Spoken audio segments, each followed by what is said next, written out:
I make sure I know exactly what I'm looking for when I'm there. I'm not afraid to talk to the dealers and ask them straight up, here's what I'm looking for, speed up the process instead of looking through a billion cards. But I make lists and I have a budget. So I have my cash that I'm ready to spend, and I'm allotting a certain amount to exactly what I'm looking for in terms of settings. And on your list, are you making sure that you're looking up comps before you go? It depends. I mean, some of my lower, kind of sets that I'm building, not so much. I have a general idea, but yeah, if they're more refractors or higher type set needs and fillers, sure, I'll write down in my notes, right in my, I have Google Drive with all the set needs I have, and I'll put a couple of comps in there. I mean, certainly we have the advantage of being on our phones at these shows, and the worst when dealers are looking up prices right in front of you and telling you what they're selling the card for. But you have the ability and you have that data at your fingertips. So, but I like to know ahead of time when I'm looking at something and have a good idea what the value is instead of looking every single thing up right at the table.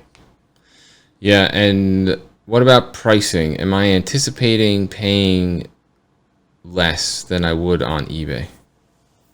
I don't necessarily think that's the case. I think like anything, like any kind of a deal scenario, I think if you take a few items or the more you take, you have a better shot of making an offer on something. You're certainly not going to get away with lowballing face to face at the show. That was going to be my question. Do I worry about being an asshole and offering much less than, asking price? Or do you Yeah, just... the second you offer $3 on a $10 card that's probably legit, closer to 10, they're not even going to bother with you on anything else you ask for. Yeah, So, there's go certain... in, know your prices, and be willing to spend the money on it. That's why you got to go in with lists, what you're looking for, a general idea what they're worth. That way you're not even in that awkward situation. Yeah, absolutely. And And I don't think, for the most part, you're going in there finding something so low that you're going to go and put it on eBay that afternoon. That's not the goal for me. Card shows, I don't know if our flippers overrunning card shows just looking for deals. I don't know that to be the case. But in my head, that's not what they're for. yeah, I mean, The guys selling the cards are trying to make the money. yeah, true. And I think it's, your opportunities to get your deals are going to be at the end of the show. You go on the last day, the last few hours. Sunday afternoon. Yeah, when people are wrapping up and they're trying to make their nut for the weekend to make it worthwhile. Those guys are still looking to turn a profit and dump some of those cards. You're not going to get like 50% off type stuff, but you definitely may be able to do better than day one. No, and always remember, there's always somebody who's willing to spend the market value on the card you might want that you think you're going to flip. Someone's going to buy it. Yeah, So if you want it and you have knowledge on the comp and where you're comfortable spending, buy it. yeah, and it's just a question of whether or not they want to take it with them or they want to dump it and take the cash, and that's why you look for deals on the last day. So they don't want to take their inventory home, and they prefer to sell it, but at the same time, they're not going to take a huge loss. So you got to just keep those things in mind and try to find a good balance. Right, and I think your best bet if you're looking to turn it over a little bit is the more you take from a single dealer, the better price you're going to get, and then you have opportunity to grab some PC cards and maybe something that you can turn around on, but you got a good deal on it because you took 12 pieces from one table. Yeah, absolutely. I mean, the more you bundle, usually the better the deal, because they know that they can get rid of 5-10 cards at a time and make some money. So definitely work that in. We'll be talking more as the National gets closer, tips on the shows and what's going to be going on at the National. As a first friendly tip for you, if you are planning on attending the National, best to book your hotel now. Anything that's within a walking distance radius of the convention center is pretty much sold out. So definitely want to look into getting those reservations now. You'll be staying 20 minutes outside the city and having to cab it or Uber it back and forth. I'll sleep on your floor. Yeah, well, I booked 2 months ago, so I got a really good deal on a hotel. So psyched for this first National for me, and this is the first National since Sports Card Mania has taken over in the last 2 years, because last year was canceled. So I think this year, Canceled twice. yeah, everybody and their mother's going to be there this year, and it's going to be so much pandemonium. So it's going to be a lot of fun. Sure. Alrighty, it's time for the hot take. So I had the opportunity.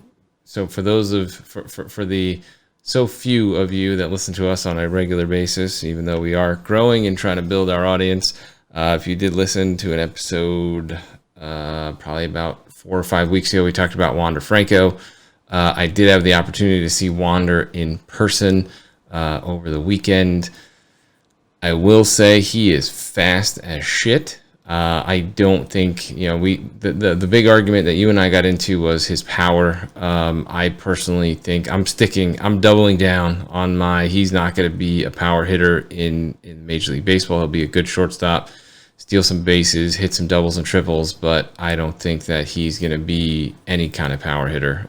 He's not going to be your Trevor Story hitting, 30, 40 home runs a year at shortstop.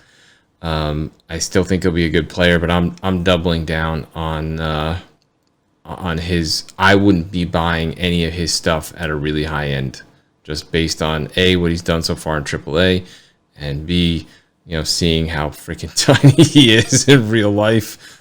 So what would you say to the guy yesterday that bought his first Bowman from Auto Red 5? I would say that if you can flip it when he comes up to the bigs and make some more money on it, go right ahead. But I wouldn't be holding that long term. Everybody got all hyped up when he hit the cover off the ball for the first 5 games, and then now he's gone. I think his hit on Sunday was his first hit in 6 games. Yeah, so I just don't see him having that Trout-like career, and I don't think that. I mean, he's a fantastic player, but I just don't see it being, Mantle, Trout, Acuna level of talent, and I would not be buying any really high-end stuff until he proves it in the major leagues, and at that point, it's already too late. But it's one that I would pass on just because I just don't think it's going to translate to the major league level. I agree with you in the sense of buying like super high end and stuff. I mean, I'm not comfortable at that level with him, but I got tons of Wander, and the second he comes up, I'm getting rid of it all. Am I getting rid of it all? But no, I'll keep one or two. Yeah, I mean, back and see what kind of career he has. But there's a big difference. Hey, I have no interest in collecting him, but the opportunity's there. Yeah, but there's a big difference between buying, first Bowman PSA 10 that you can get for $100-$200 and being able to flip it for $400 or $500 when there's a ton of hype around him when he comes up, versus spending $200,000. I mean, if I'm spending $200,000, I'm gonna invest in Trout. I'm gonna invest in potentially Acuna. Yeah, Mickey Mantle. I mean, give me something that's gonna hold value versus. I mean, that is literally pure gambling speculation. Yeah, it's a lot of money. That's all it is.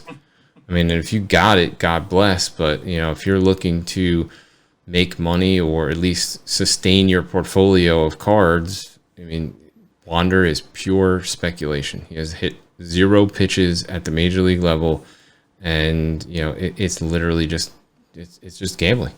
He's got as many hits as your boy Jason.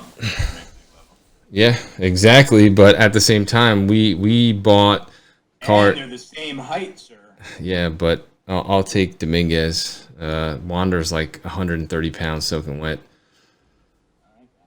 But he definitely legged out a triple. He hit the ball down the line and legged out a triple and helped them win. But at the same time, I just don't see his power, and he's just so tiny on the field.